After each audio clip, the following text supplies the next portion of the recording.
Michelle. Welcome to Spot Check. Thank you so much. After so much persuading, you finally decided to come to my office. How are you today? Good. Good, huh? Yeah. After Okay. a busy period, so yeah. Were you in Paris, Michelle? Yeah, for a bit, yes. Were you there for the entire Olympics or you went just for a short period of time? Yeah, I went earlier to sort out the training camp, and Okay. then yeah, followed through with This was the the 10-day games training itself. camp, lah, right? Yeah. Okay, Michelle, just for our viewers, lah. Like I know, I come and see you a lot of times at the office. But for our viewers, BAM as the sports custodian, right? What are your roles and responsibilities? I mean, in the widest sense of the word, Mm-hmm. we are the governing body for badminton in Malaysia. Yep. So, kind of everything that happens in badminton in Malaysia Comes back falls to you guys, lah. under BM. Mm. Now, what does that mean practically? So, of course, we have the grassroots to the elite. Mm-hmm. So, at the elite point of view, we have at the Academy Badminton Malaysia Mm-hmm. at Kiara, where we house the junior elite plus the senior elite team. On the grassroots development side, we do a lot of it via our member state association. Mm-hmm. So grants are being given to the states to run their own development Yep. program. So in that sense, we cover the grassroots until the elite lah. Right now, Michelle, how many people do we? I mean, how many players do we have at ABM? I mean, both elite and juniors. For the juniors, we have 70. Okay. For the seniors, we have about 61, 62. Now maybe 60 after. Okay. Yeah. Okay. Yeah, we will definitely get into it, lah. Lots has happened in recent weeks. We know some players have left the association and all that. But I just want to go back again to the Olympics. We just finished one cycle, and again, unfortunately, we came back without the gold medal. But how do you rate badminton in that sense? Badminton has always traditionally been one of the sports that Mhm. contribute medals at Yep. the Olympics, and I think, in general, as a whole, we are happy to have been able to continue that tradition. The tradition, yep. But I think it wasn't easy. Mm. The game has become more and more competitive. You have, a lot of countries now playing it as Yep. well compared to when it first started in 92 or 96. Yep. I think the players played well. Okay. People can say, okay, but it's you failed to deliver the goal. Badminton has only got 2 bronze and only 1 from BM. Mm. But I think at the very, very top level, Yeah. the margin between losing and winning is so fine. Yeah lah. I mean, Yeah. if you look at Aaron and Correct. bronze medal, Yeah. we could have actually not end up with anything at all. Yeah. Yeah. Yeah. I mean, But for the yeah. players, tremendous fighting spirit. Yep. When everyone thought Yep. we have lost it. Correct. So that's that's the margin. Yeah. So as easily as we could have lost the bronze, Mm-hmm. they could easily have won the semifinal as well. Correct. That's the Yeah. thing. Yeah. So I think what is important is, for BM at least from our side, Yep. is to ask ourselves whether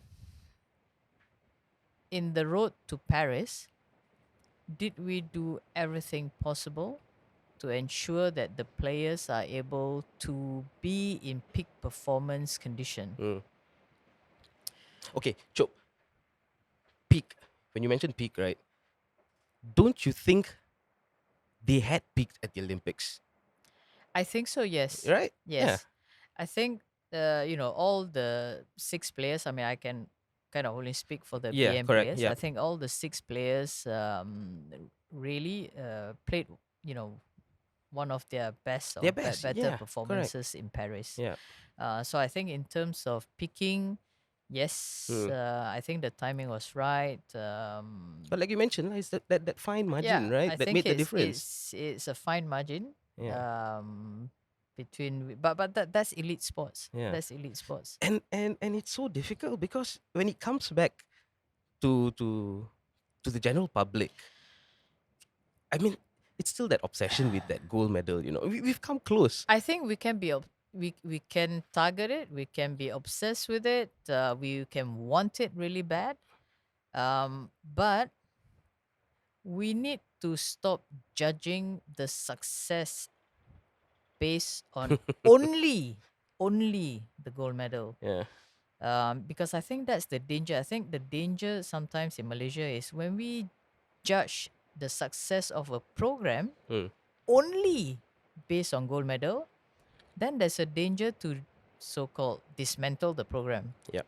So, as an example, road to gold. Okay, Yep. road to gold. Yep. Oh, you failed Yep. to bring the goal. So, Yep. no, you need to dismantle the program Yep. because it's a failure. Mm. I think failure is in not trying. Failure is in not giving our athletes the best possible opportunity to be the best version of themselves. Yep. That's, to me, failure. Um, to aim to be the best and to try and to do what the players have done and together with all the support team Yep. that has enabled them, Yep. and to be able to give the best version of themselves to represent the country in Paris. I'm not sure that's failure. Okay, I mean, you can say, okay, you don't have the goal, Mm. but I mean, why do we need the goal to validate that Aaron and we or Pearly and Tina are A world class. competitive, Yeah. are Yeah. world class? Yep. Because they are. Mm. Um, because the if you think when they were fighting for the medals or Correct. in their Yep. matches, Mm. I think Malaysians came together. Yes. Is that not part of the success? Is that, I mean, Is it something you aim for? Your objective? yeah, I mean, Yeah. yesterday I read an article. I think Dr. Jeffrey Chia wrote Okay. in and said the spirit that he has seen The Olympics. during the Olympics, he wish he could see it more often. Mm. And I think, yeah, that's what sports bring, and that's why you invest in sports. Yep. Yeah, you aim for the gold medal, of course, Yep.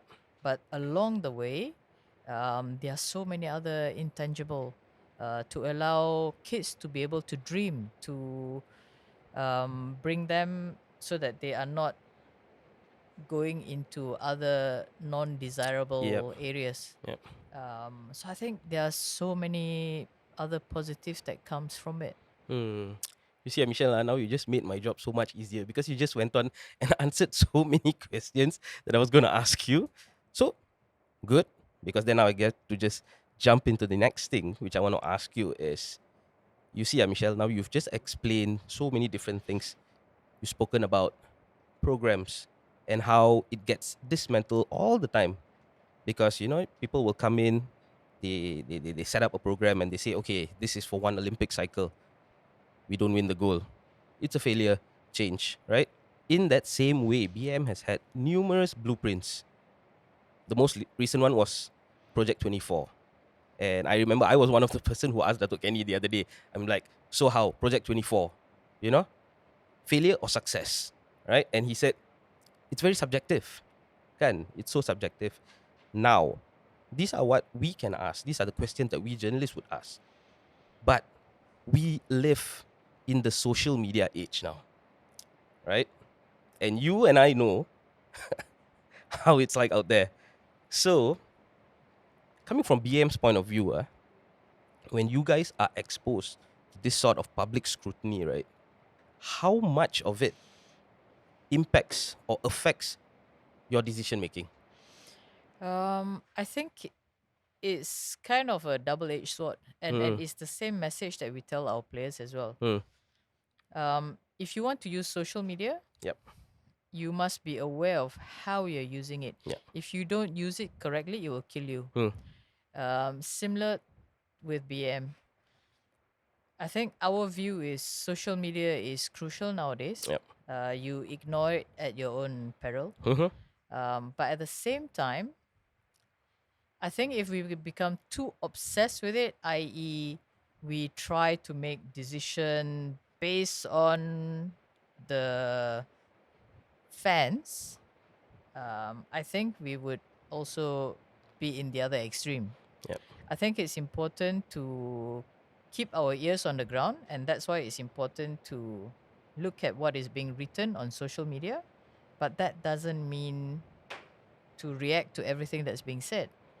Having said that, I can tell you as well that I often scroll the social media, Same here. and I have actually implemented some ideas Okay. that I see from the fans because, yeah, sometimes they do have good ideas Yep. that Yep. because we are in the system, we may not see it. Yep. Um, so usually what happens is when I see something of interest, I screenshot it Mm. and I send it to the group of coaches. Yeah. So what do you think? And of course, coaches have their own point of view, Mm. but I think, Fair enough. Yeah. yeah. So I think social media. So we definitely welcome, and we welcome the public scrutiny Yep. because I think it you would rather be in a sport that enjoys that public scrutiny Okay. and therefore the pressure than being in a sport that actually nobody cares about. Um, as you always say to our players, I think pressure is a privilege. Hmm. So I think to be able to be in an organization that is constantly in public in the public eye, Yep. people Yep. are Yep. looking at what you're doing. For me, I think actually that's what we need. Yep. It promotes accountability from our Yes. side. Exactly. Transparency. We need to Right. be transparent Yep. with what we are doing. And like I said, I think if we are not subject to public scrutiny, um, that would be quite dangerous as well. Yep. Because, we would do whatever we want, nobody cares, nobody looks. And Yep. then, yeah. Yep.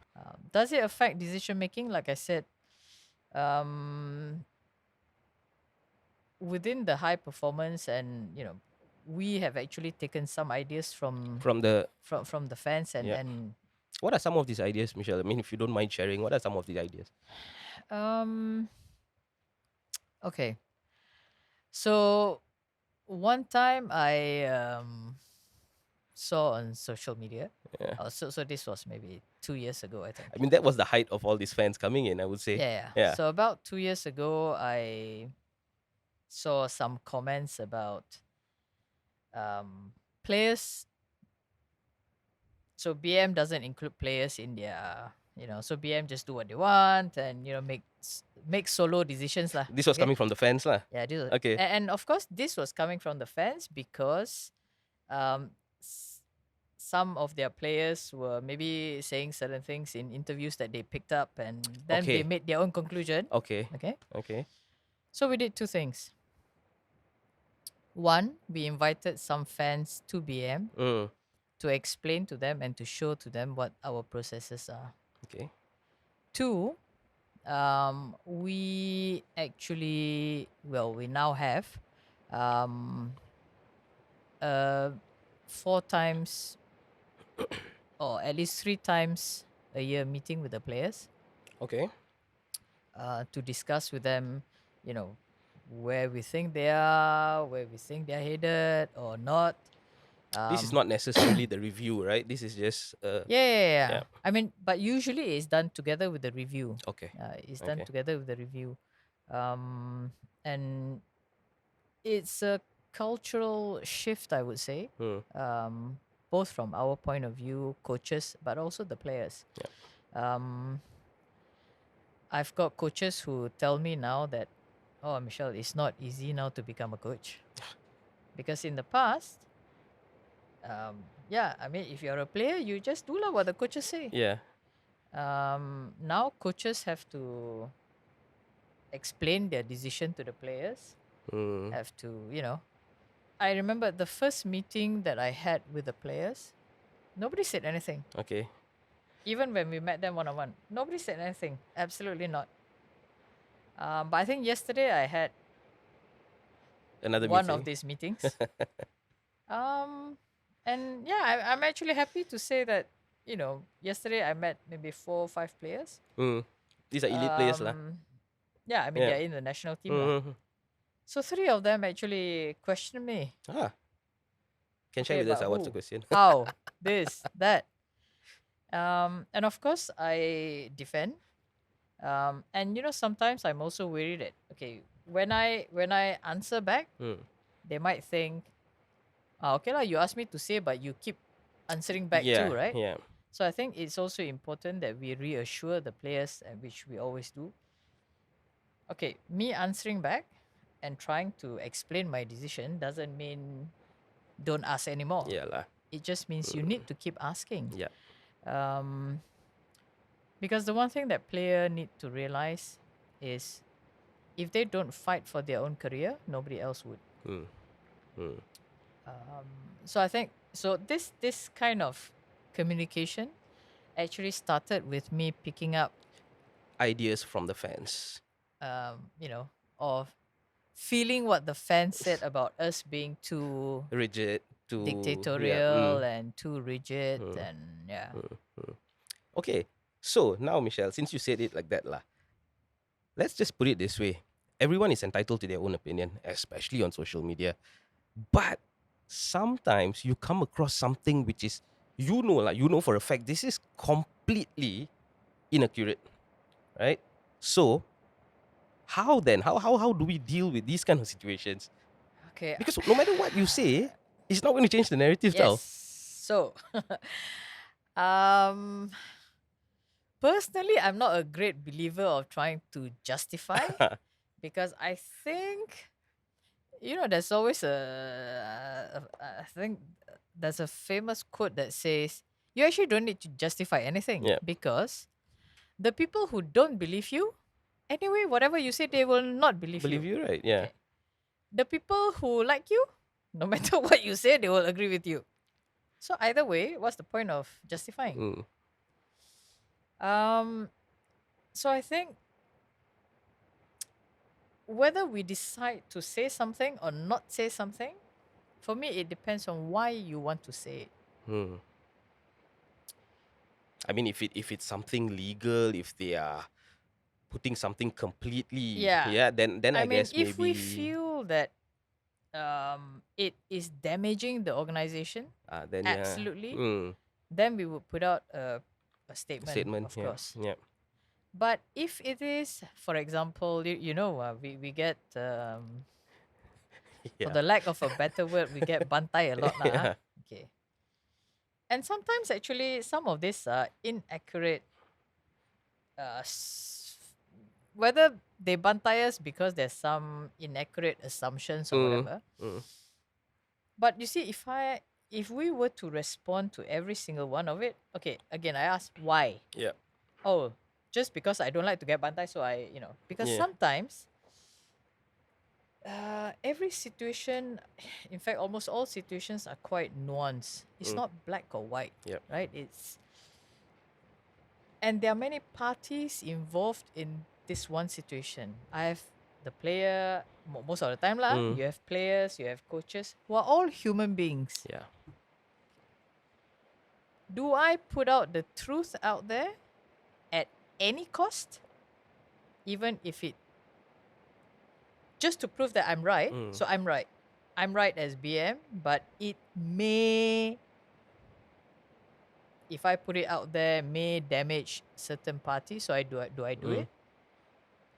So often we don't, because, like I said, for us, what is important is our relationship with our Yep. sponsors and whoever who is involved, the coaches and the players internally. They know what the scenario is. Okay. Okay. So I think for us that's the key, and it kind of determines whether we put out a statement or not, or we okay. respond or not.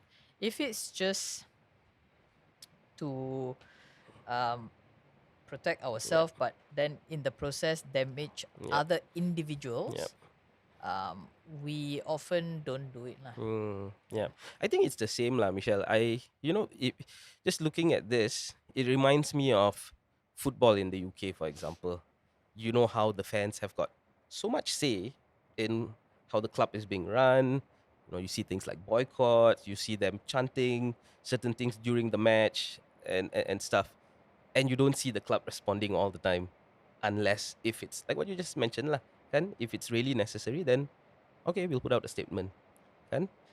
And so I want to draw this situation back to something that happened during the Olympics.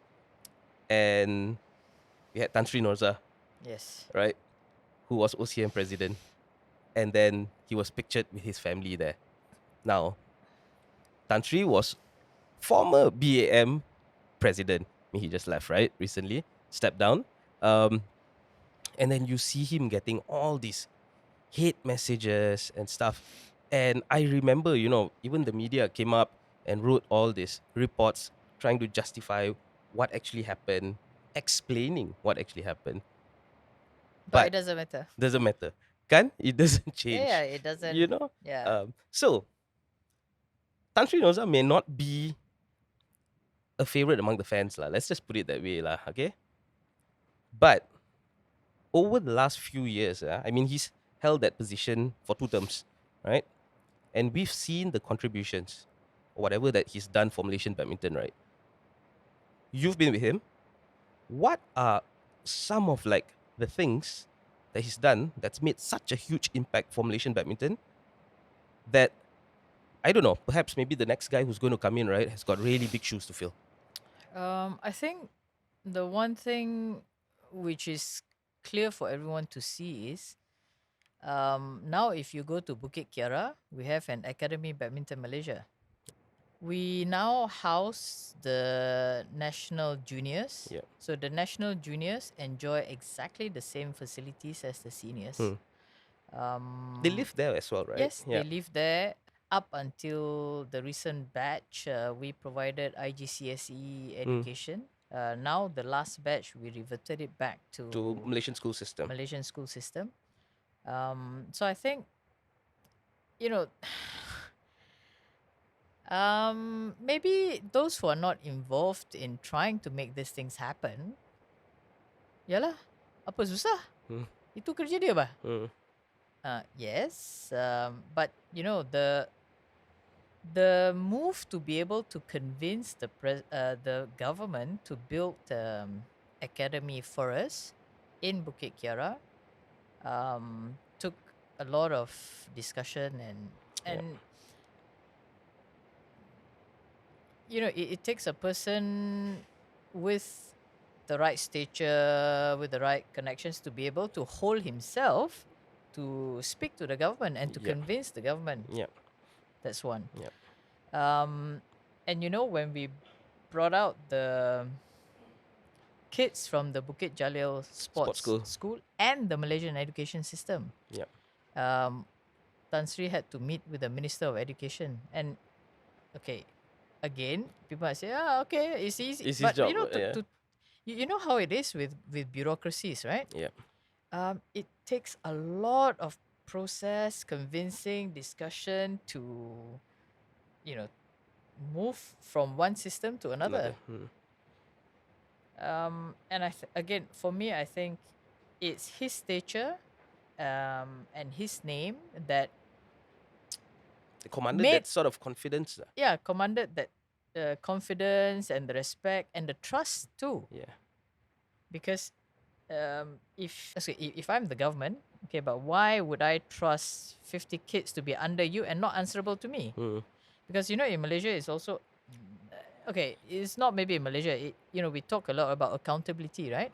So why would the government trust us to be accountable for this 120 people? Okay. Thirdly, with Petronas. Yep. Again, for me, it goes back to trust to him as a person because he himself made that presentation to Petronas. Okay. Yeah. This is something I don't think a lot of people know about it. Yeah. So, like I said, I think people can say a lot of things, Mm.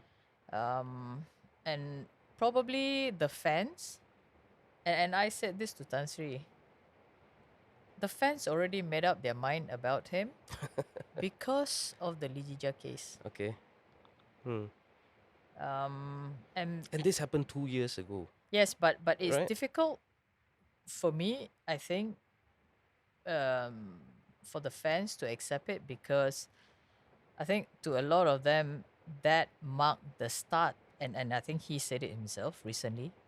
That was the start of all his challenges and his issues for 3 years, Okay. We're right? talking about Zija right Yeah, now. he Okay. suffered. So I think fans put two and two together and say, oh, okay, so the guy who made him suffer was Was X, yeah. right? Was Tan Sri. But I think like Tan Sri, so I work with a few presidents of sports organization. While I was at the Asian Football Confederation, Yep. we had a president from Qatar. He was decisive, and he controlled the board, like controlled. Yep. But when that happened, people then say that no, he's dictatorial Mm. because he wanted his way and only his He way. ruled with the iron fist. Okay. With Tan Sri, yes, he's the president, Yeah. but he is also constantly conscious Mm. that he is a president of 14, 15 state member Yep. association, and he has his council members Yep. whose views are also taken into account. Yep. So in a number of decisions which are critical, he often relies on the feedback that he receives from the Mm. council. And if you remember in the Jija case, he wasn't part of the The panel group, and the yep. panel Yep. that met. So I mean, if one could say, yeah, maybe one of his fault is he's not dictatorial enough because he They can listens. tahan or not. Yeah. But unfortunately, I think somehow, fans still, They're on put, that side. Lah. yeah. But I think if you look at facts, Mm. facts is that today we have Academy Badminton Malaysia. Yep. We have a gym that is equivalent or similar standard to the one at National Sports Institute. Okay. We have a sports medicine rehab center. Also Everything at at the ABM. yes, Mm. also everything at the ABM. Yeah, it's easy for people to say, but if you ask our players, do they prefer the facilities today Mm. or 10 years ago? Yep. I Yep. think that will answer your question. Yep. Yeah. Yep. Do the players prefer? And that's why I said, fans adore the players. Which is not wrong. Maybe they should ask the players. Yeah. What are the benefits that they're getting now, No. as opposed to previously. So I think for me, whether we like Tan Sri Nurza or not, I don't think is the point. Yeah. But it's important to look at the facts. Yep. Yeah. And people say, okay, but what has he done? Okay, if you people always blame, yeah, but tak menang. That's why lah, because he's the president, no? Yeah. Sebab bodoh semua kan. Yeah. But to me, if you want to blame a person or the organization for the player's failure to perform, okay, we accept it. Mm. But it's also ironic when players succeed. And then But when players succeed, it's the player only. yeah. Only. But when the player fail, no, it's the organization. But it's the same thing in our life. Kalau kita berjaya, itu hasil saya sendiri. But if something goes wrong in our life, we blame other people always.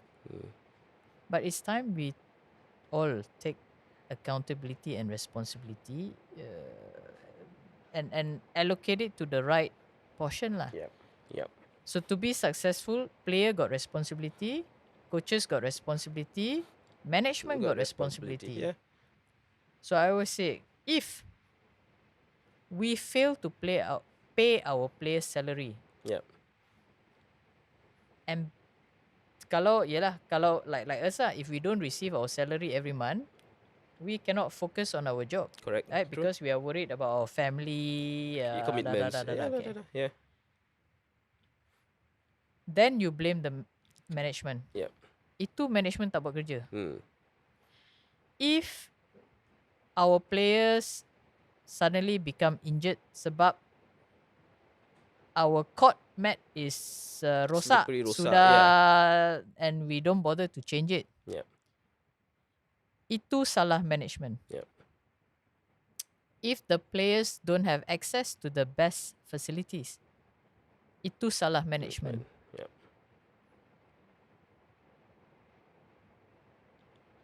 But whether a player wins or lose, number one, as I said in the beginning, we should not judge the player or the success or failure only based on win or lose. For me, it's about the process. Are we able to bring out the best version of the player himself or herself? And that's what we always say to the players as well. Yep.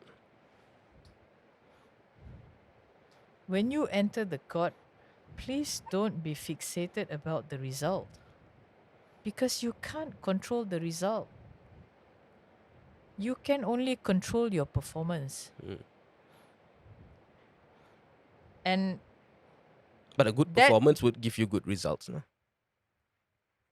Not necessarily. Not necessarily, because okay, because badminton is not like sprinting. Yeah. How can I say it? I can play very good today. Like, I can play my best, but I have an opponent opposite me, no? And we are so competitive now in badminton. I can play my best, but my opponent played 120% today. So, okay, he wins. But it doesn't mean that I didn't do my job. Player played their best. So, yeah, okay, but so player lose. Okay. Why do we need to blame someone? Yeah. Whether, okay, some people, because, there are many group of fans, right? Yep. As I see it, there are some group of fans, player lose, memang bantai player. Okay, but why? Player entered the court, and I always say to the player, actually, by the time you enter the court, it's too late. Because if you didn't do your job in the last 3 months, it's too late. Yeah. It's not about your job on the court. It's like, it's a small percentage, but yeah, it's a small percentage. Yep. It's like us going to to exam, right? Yeah. If you didn't study the last 6 months,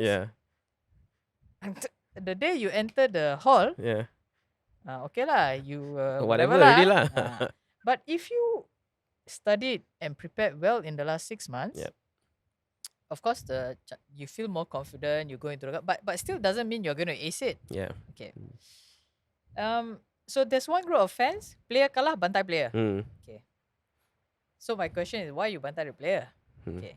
There's another group of fans, player kalah, bantai BM. Okay. I mean, so for me, why is there a need to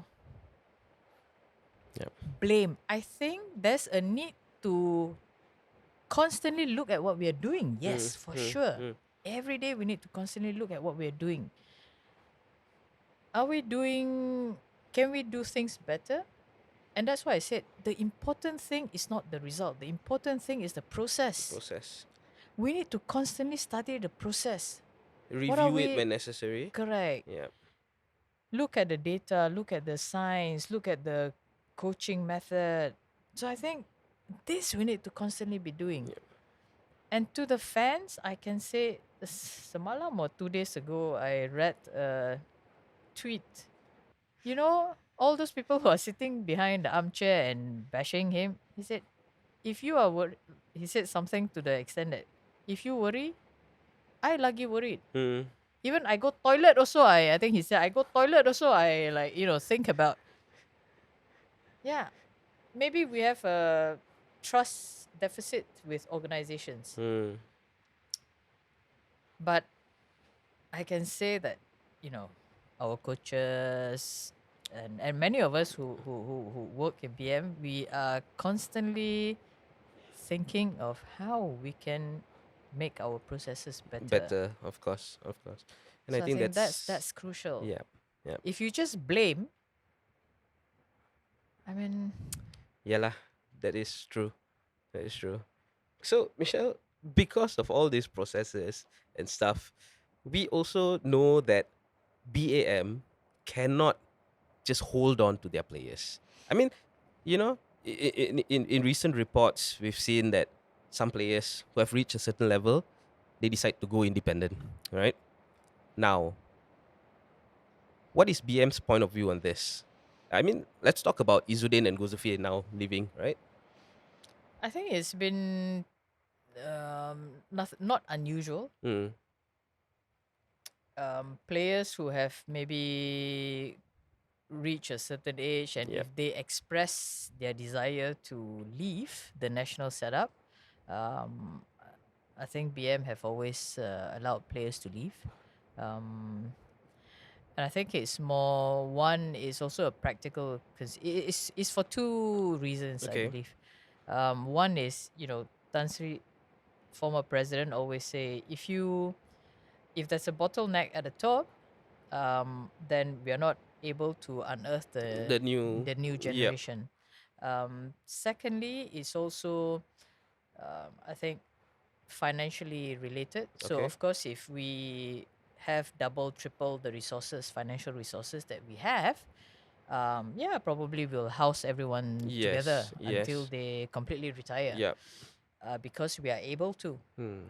But when resources are limited, we need to figure out, How to best manage and yeah, where do we invest yep, in order to, you know, um, get more value yes, for or return of yep, investment. yep, yep. So naturally, if a player then express a wish that, okay, we would like to try, another option outside. Mm, So in this case, yeah, yeah, I think previously, and this have also long time been done from yep.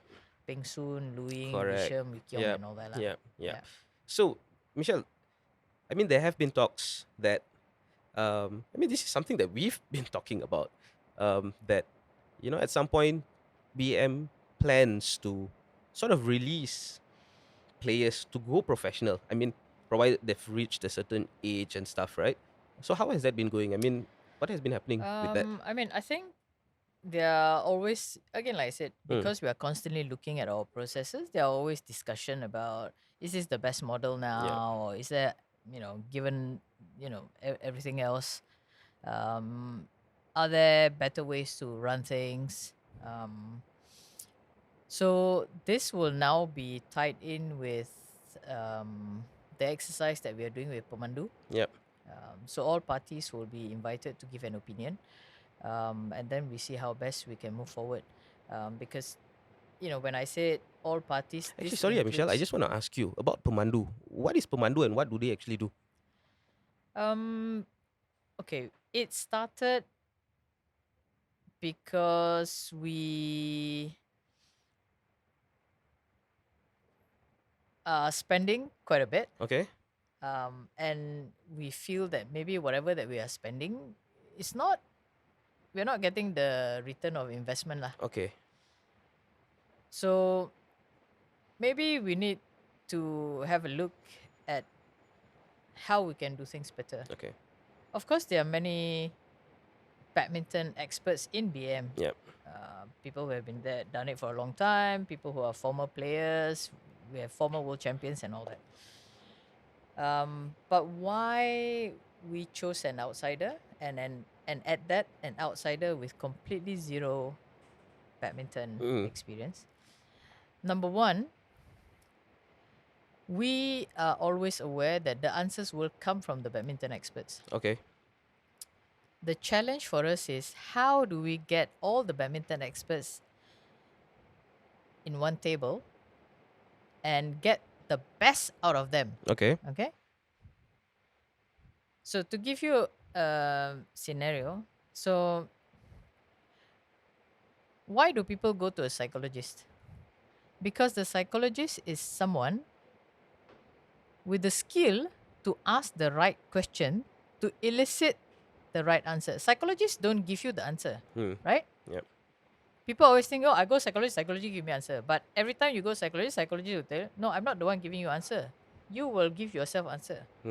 But how you will give yourself answer is because of the way the psychologist is questioning you.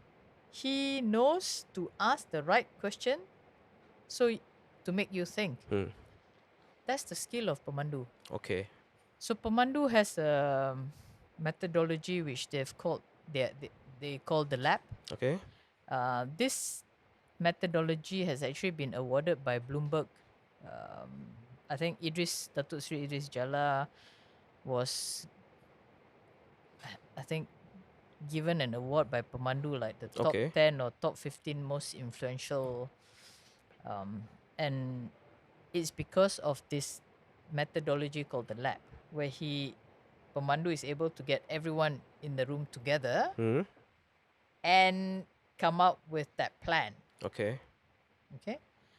Often we make plan which are quite high level lah. Okay. Like you said, Project 2024, right? Okay, strategy, vision, mission, objective, whatever. Pemandu's belief is those kind of plans often doesn't really materialize because it's a 30,000 feet plan. Pemandu's aim is to give or make a plan together with us, which is 3 feet. Okay. What it means is the plan is so detailed that every week you can check whether there's movement in the plan or not. Okay. Okay. Rather than a big picture plan that everybody forgets about and then come 4 years later, oh, meet or not. So we chose Pemandu one because of its methodology. Okay. But we know always the answers will come from the badminton people. But it's about how do we elicit that answer and make it into a comprehensive plan. Okay. So at the moment, everyone has many ideas. Yep. And we often sit around the table, we talk, we discuss, but so what comes out of that discussion? Okay. Yeah. So and when did you guys get Pemandu in? So we are starting first week of October. Okay. We anticipate the end to be second or third week of December. Okay. Okay, Michelle. Thank you very much for joining us on Spot Check. Hope to have you again. You're welcome. Maybe you A can come and share pleasure. about Pemandu again. Yes, after December. After December. Okay. Thank you so much, Michelle. Thank you. Thank you for having me. All right.